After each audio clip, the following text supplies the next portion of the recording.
La Iglesia Cristiana Nueva Visión Filadelfia, ubicada en la carrera 32, número 1442 del barrio Cristóbal Colón, te invita a escuchar el siguiente mensaje.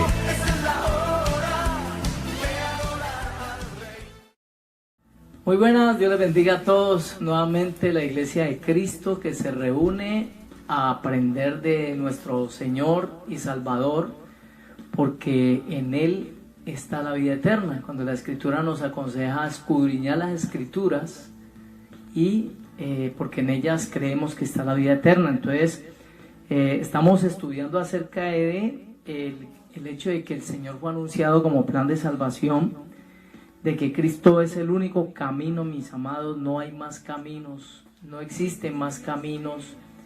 Si existieran más caminos, el errado aquí sería el Padre Celestial, ¿sí? Porque ¿para qué mandó a su Hijo a morir? No tiene sentido. Si hubiera otra forma, pues Él mismo la hubiera buscado, ¿cierto? Pero dejó una sola forma para el ser humano arrimarse nuevamente a Él. Y la Biblia dice que ese Jesucristo es el camino, dice, en Cristo Jesús. Podemos hallar la salvación de nuestras almas, mis amados. Seguimos estudiando y hoy vamos a terminar ya lo que es referente al plan de salvación para el ser humano. ¿Cómo disfrutar de los beneficios de este plan de salvación? Si quieres experimentar el amor de Dios y su plan maravilloso de salvación, entonces debes de aceptar a Cristo como tu único Señor y como el suficiente Salvador de tu alma, mi amado. Mira, lo que hacemos con estos discipulados es decirle a la gente qué dice la Escritura que se debe hacer, ¿sí? Y el Señor siempre dice cómo hacerlo también, ¿sí? Entonces es a través de Cristo. Lo primero que debemos de hacer es, para poder experimentar un plan de salvación que Dios trazó para nuestras vidas, primeramente es aceptar que somos pecadores, mi amado. Todos los seres humanos tenemos pecado, ¿sí? Por eso la Biblia dice, por cuanto todos han pecado y están destituidos de la gloria de Dios. O sea, entender eso tan claro como que no nos podemos arrimar a Dios porque hay una brecha que nos separa. Esa brecha se llama el pecado. Y que Jesús en la cruz rompe esa brecha para todo aquel que se quiera arrimar, ¿sí? Cuando Cristo muere en la cruz, el acta que nos era contraria quedó clavada en la cruz del Calvario, mi amado, y ahí es donde el ser humano que se quiere arrimar, ¿sí?, lo puede hacer meramente por la gracia. O sea, no hay como decir, Señor, yo me lo merezco. ¿Por qué? Porque hay dos cosas que están operando en este momento, pero mucha gente no las ha captado. Primero, estamos en un tiempo de misericordia. Misericordia es cuando no nos dan lo que nos merecemos. Si yo cometo un error, digamos, merezco un pago por ese error que cometo, porque todo se paga. Ustedes saben que todo se paga. Lo que se hace mal, se paga, ¿sí? Entonces, cuando no recibo ese castigo, estoy recibiendo misericordia. Se los voy a tratar de desmenuzar más. Digamos que mi hijo en la casa hubiera quebrado el vidrio cuando estaba pequeñito, mi hijo.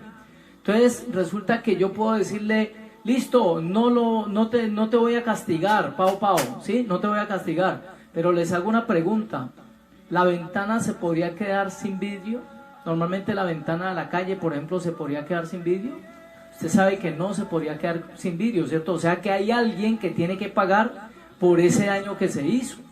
Entonces, lo que está haciendo Dios es decir, venga, yo pago por ustedes. Él está colocando el vidrio, ¿cierto? El papá lo que estaría haciendo sería, coloco el vidrio, pero no le doy lo que se merece, un castigo.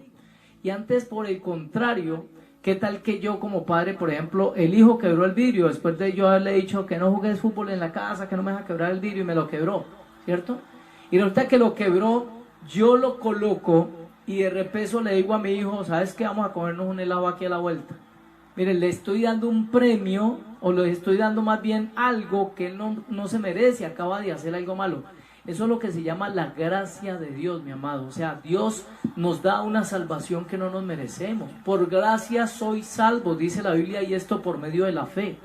Entonces, ese es el regalo que mucha gente está desaprovechando. Hay gente que está desaprovechando ese regalo y sigue buscando en religiones, en que me dijeron por aquí, en filosofías, de cómo hago para para ganarme el favor de Dios. Y hay gente que en Semana Santa se da látigo, hay otros que le prenden veladoras, cuando ya el Señor lo hizo todo. En la cruz, ¿qué dijo Jesús?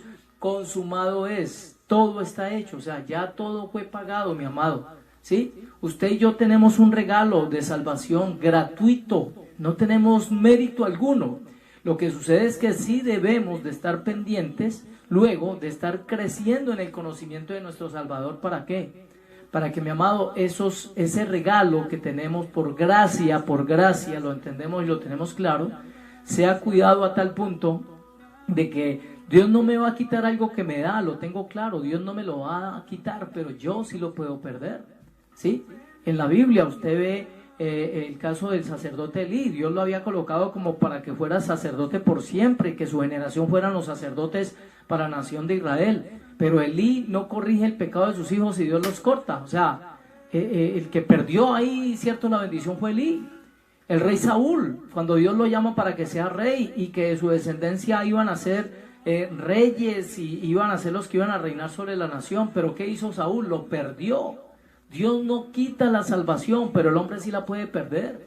Usted lo ve en Apocalipsis, donde dice que si no cuidas, ¿cierto? Te borraré tu nombre del libro de la vida, lo dice la Biblia. Entonces tenemos también que caminar en santidad, porque la Biblia dice que sin santidad nadie verá a Dios, mi amado. Entonces vamos a mirar qué recibimos, ¿sí? Por ese regalo, San Juan 1:12. Debemos de recibir el regalo de la salvación. Romanos, dice San Juan 1:12. Vámonos para San Juan, capítulo 1, versículo 12. Mire lo que dice San Juan 1:12. Vamos a mirar qué dice la Escritura. Dice San Juan 1:12. Mas a todos los que le recibieron, a los que creen en su nombre, les dio potestad de ser hechos hijos de Dios. Este pasaje lo utilizo yo mucho, mi amado, para referirle a usted qué es ser hijo de Dios. ¿Cómo me matriculo, digamos, como en esta escuela, en el nombre, en ser partícipe ahora de las herencias de nuestro Dios y Salvador? Dice que somos, juntamente con Cristo, somos coherederos, ¿sí? Y es que cuando recibimos a Cristo, entonces comenzamos a disfrutar de todas las promesas. Ahí sí le podemos pedir a Dios: Padre, por favor, te pido por esto, te suplico por esto, Señor. ¿Por qué? Porque ahora como hijo tengo los derechos de un hijo, mi amado, ¿sí? Dice, por medio de la fe, Efesios capítulo 2, del 8 al 9, ¿sí? Y la Biblia lo que nos enseña es que somos salvos por la fe, mi amado. En el libro de Efesios, Gálatas. Mira lo que dice Efesios capítulo 2, 8 y 9, dice la Biblia. Dice, porque por gracia sois salvos por medio de la fe. Así que el que te quiera imponer cargas para decirte, para ser salvo tenés que hacer, además de la fe, tenés que hacer esto y esto y esto y esto. Ojo, mi amado, porque usted está en terreno delicado. Solo por la fe recibimos la salvación. Ahora, aclaramos, ¿sí? Porque es que ahí viene la corriente que dice, no, pero es que ustedes se creen salvos por la fe, pero están apartados. No, mi amado, es que una persona que tiene a Cristo en su corazón se va a notar por sus obras, ¿sí? Las obras van a mostrar que sí tenemos fe en Cristo, ¿sí? ¿Por qué? Porque dice la Biblia, muéstrame tu fe, ¿sí? Por tus obras. Entonces, el hecho de yo tener a Cristo en mi corazón ya me va a llevar a que yo no esté practicando pecado, y antes al contrario, ¿sí? Comenzamos a ser instrumentos para bendición a otros. Entonces dice, en el versículo 8 y 6 y 7, dice, y juntamente con él, perdón, me embolaté, aquí, Efesios 2, 8, 9, mire lo que dice, porque por gracia sois salvos por medio de la fe, y esto no de vosotros, pues es un don de Dios. Mi amado, la fe usted la tiene porque a Dios le plació darnos fe. Todo ser humano tiene, mi amado, intrínseco en su ser una medida de fe, pero todos la tenemos, porque sería injusto Dios que condene a alguien por no creer en Él, si no lo capacitó primeramente para que creyera en Él. para que creyeran el unigénito del Hijo, del Padre, que es Jesucristo el Señor. Entonces toda persona nace con ese don, ¿sí? Dice, no por obras, ojo, lo tengo que aclarar, no por obras para que nadie se gloríe. Nos vamos al terreno, mi amado, de que no me salvo por mis obras, lo tengo claro, ¿sí? Pero en el hecho en que, en el momento en que recibo a Cristo, esto me tiene que llevar, mi hermano, a que debo fructificar. O sea, las obras se deben mostrar inmediatamente de que mis obras son para Cristo. O sea, San Juan 3:18 le va a mostrar a usted la diferencia. Mire lo que dice San Juan 3:18 en adelante. El que en él cree no es condenado, pero el que no cree ya ha sido condenado porque no ha creído en el nombre del unigénito de Dios. Y esta es la condenación, que la luz vino al mundo y los hombres amaron más las tinieblas que la luz, porque sus obras eran malas, ¿sí? Cuando una persona tiene obras malas, se manifiesta que está en las tinieblas.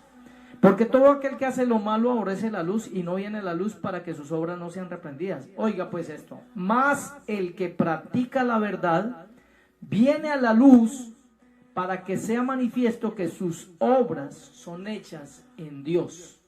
¿Qué quiere decir esto? Que una vez yo tengo a Cristo en mi corazón, se van a comenzar a manifestar las obras de Cristo, mi amado, aunque ya soy salvo, ¿sí? Ya soy salvo, pero la pregunta aquí va para este tipo de circunstancia. La persona está que se muere, ahí cayó porque hubo un accidente.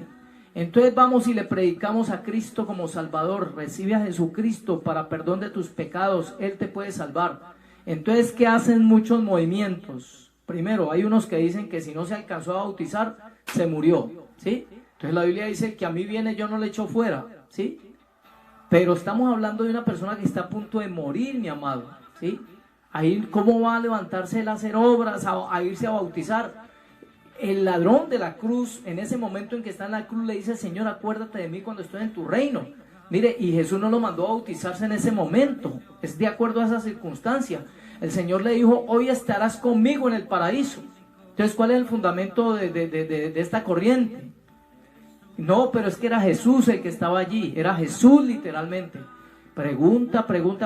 No dijo Jesús, yo soy el mismo ayer, hoy y por los siglos de los siglos, mi amado. El que salva es la fe en Cristo. Desde luego que si la persona comienza a caminar en el Evangelio y comienza a caminar en la palabra de Dios, como fruto de esa fe, es necesario que se bautice, ¿sí? Porque es la forma de demostrar públicamente que estoy siguiendo a Dios. Pero si la persona no tiene la oportunidad, como aquel que ha tenido un accidente, entonces, mi amado, Dios lo desechó porque no se alcanzó a bautizar. No podemos ser nosotros más buenos que Dios. Y en la cruz Jesús no condenó a aquel hombre sabiendo que no iba a tener otra oportunidad, ¿sí? ¿Para qué? Para mostrar que él había recibido a Cristo. El Señor le dijo, hoy estarás conmigo en el paraíso, le dijo el Señor, mi amado. Entonces ahí es donde tenemos que entender, mi amado, que desde luego si yo comienzo a conocer, miren, entre más me junte yo con alguien que es correcto, ¿qué creen que comienza a pasar en la persona? Miren el caso contrario, si yo me junto con alguien que es muy vulgar, normalmente ¿qué creen que comienza a pasar con el tiempo con mi forma de hablar también? ¿Sí? Entonces a eso se refiere la Biblia, mi amado. Dios te da la salvación, es gratuita, pero resulta que debemos de comenzar a conocerlo, en esto está la vida eterna, comenzar a conocerlo a Él. ¿Para qué? Ahora no solamente para tener una salvación, mi amado, ahora es para que podamos caminar en sus obras, las que Él trazó desde antes de la fundación del mundo. ¿Para qué? Para los que le aman, mi amado. Entonces Dios lo que quiere es eso, que ahora vivamos en bendición. Debemos arrepentirnos. Hechos 3:19, ¿sí? Hechos 3:19 es una de las predicaciones, si no la primera predicación, creo que Pedro hace pública después de haber recibido el Espíritu Santo, y dice que se convirtieron muchas personas. Mire lo que dice Hechos 3:19, ¿sí? Dice la Escritura, así que arrepentíos y convertíos para que sean borrados vuestros pecados y para que vengan de la presencia del Señor tiempos de refrigerio, mi amado. Necesitamos, para recibir a Cristo, manifestar un verdadero arrepentimiento en nuestro corazón, aceptar que hemos pecado. Mire, ¿sabe por qué la gente no se arrepiente? En muchos casos porque la gente no sabe que es pecado. Hay gente que está viviendo en este momento, lo digo con el respeto, no juzgo, sino que digo lo que dice la Biblia. Hay gente que está viviendo en lo que llaman unión libre. Resulta que para Dios eso es fornicación. Y mientras el ser humano no conozca las consecuencias del pecado, el ser humano va a vivir como si no estuviera pecando. Pregúntele a una persona fumadora y verá que le va a decir, no, yo sé que esto da cáncer o esto enferma, pero ¿sabe cuándo va a ser consciente? Si de pronto es consciente. Cuando esté ya en el hospital ahí que ya no pueda respirar, en ese momento va a ser consciente. Pero antes no, mi amado, porque la corriente del mundo le hace creer que no. Todo el mundo lo hace, todo el mundo miente, todo el mundo roba, todo el mundo fornica, ¿sí? Entonces la gente lo ve normal. Entonces mientras no conozcamos el pecado, le digo esto que es un tic, ¿sí? De enseñanza. El que no conoce el pecado es porque está más hundido en él, mi amado. La persona dice, no, es que ¿qué tiene de malo la mentirita piadosa? La mentira Dios la condena y la Biblia dice que los mentirosos no entrarán al reino de los cielos. Solo cuando las personas estén allá abajo en el infierno lo va a entender la Biblia. Ahí es donde van a decir de verdad, esto es fruto de mi mentira, de estar mintiendo. Y yo lo veía como un deporte, yo lo veía como algo normal. Pero para Dios, mi amado, el pecado es una deuda y alguien tiene que pagarla, ¿sí? Y mientras no nos acojamos a Jesús, esa deuda, mi amado, la misericordia aquí nos sostiene a todos. Usted y yo estamos vivos por misericordia, porque la paga del pecado es muerte y nosotros todos pecamos. Pero sabe que Dios ha extendido sus misericordias cada mañana son nuevas sus misericordias. Entonces lo que le quiero decir con esto, mi amado, es que por causa de esa misericordia hay gente que no agradece, ¿sí? No le agradece a Dios. Y entonces cree que Dios le debe y le debe y le debe y que nunca la persona no le puede pasar nada malo porque es que Dios le debe a él. No, mi amado, por la misericordia de Dios no hemos sido acabados nosotros. Pero hay un regalo para que no tengas que pagar las consecuencias, porque tarde que temprano se cumplirá y se tendrá que cumplir la justicia de Dios. Lo que estamos viviendo en este momento en el mundo, ¿saben qué es? Simplemente aplicación de la justicia de Dios. Léase Isaías 24, torcieron el derecho, ¿sí? Torcieron el derecho, todo lo que eran las normas de Dios, hoy por hoy el ser humano lo quiere torcer, mi amado. El aborto, el matrimonio de hombres con hombres, de mujeres con mujeres, todo eso es simplemente pecado delante de Dios. Entonces llega el momento donde Dios también dice, pues me toca aplicar mi justicia, porque hoy no sería alcahueta, ¿sí? El Señor sería un alcahuete, dejando que todo el mundo haga, y Él haya cruzado de brazos, niños violados, gente matando, ¿cierto? Gente acabándose, gente robando, otros aprovechándose, y entonces Dios ahí, los corruptos y todo, y Dios ahí sería alcahuete. Pero llega el momento donde Dios dice, bueno, ya, se me colmó, ¿sí? Entonces vamos a juzgar. Y lo que estamos viendo en el mundo es una especie de juicio de Dios. No es el tiempo más horrible, todavía no ha empezado, viene en camino, se lo anuncio. Pero Dios no dará por inocente al culpable. Llega el momento donde hay que pagar por las deudas, mi amado. Entonces por eso en Cristo tenemos salvación. Debemos arrepentirnos para que vengan tiempos de refrigerio, dice la Escritura, ¿sí? Y por último, debemos de hacer una confesión de fe. Romanos 10:9 dice, si confesares con tu boca que Jesús es el Señor y lo creyeres en tu corazón, serás salvo. En todo tu ser, tu alma, mi amado. Que usted y yo digamos, sinceramente reconozco que soy un pecador, ¿sí? Pero dice, en el momento se confiesa para salvación con la boca, pero con el corazón se cree para justicia. Entonces cuando lo hacemos, lo que hizo el ladrón en la cruz fue eso. Tú sabes que nosotros hemos sido malos, le dice al otro malvado.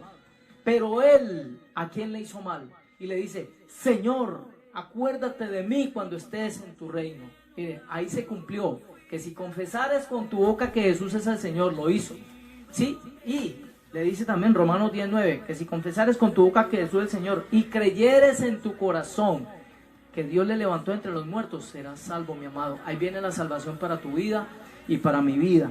Esto es cómo disfrutar los beneficios, ¿sí?, del plan de salvación de Dios. Entonces, experimentarás en el momento en que recibes a Cristo un nuevo nacimiento. Si lo haces de todo tu corazón, tranquilo, que Dios se encarga de ahí para adelante de tu vida.